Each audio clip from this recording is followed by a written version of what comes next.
सुना है एक बादशाह ने अपने सब दुश्मनों को आजाद कर दिया। आज मैं आपको सुनाऊंगा एक ऐसा वाकया जो आपके दिल को बदल देगा, आपको सब्र, माफी, अल्लाह पर तवक्कुल और आखिरत की फिक्र सिखाएगा। ध्यान से सुनिए, यह कहानी आपको की जिंदगी बदल सकती है।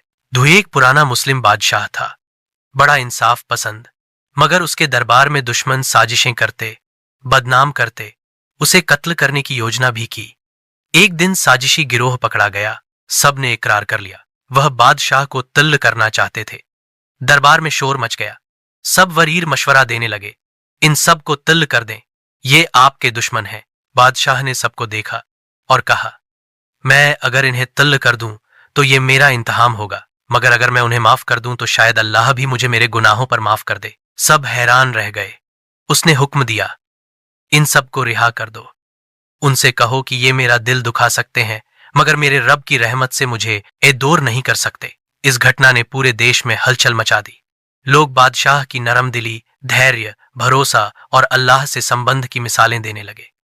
कई दुश्मन उसके दोस्त बन गए, कई ने तौबा कर ली। यह कहानी हमें सिखाती है ये कि बदला छोड़ना, माफ करना, अल्लाह पर भरोसा करना सिर्फ बातें नहीं, यह ताकत है।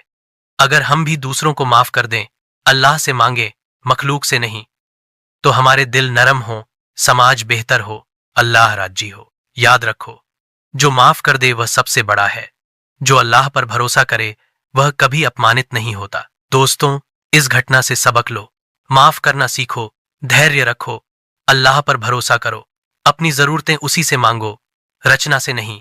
अल्लाह हमें भी दिल की सफाई, दुश्मनों को माफ करने की हिम्मत और आखिरत की फिक्र अता कर।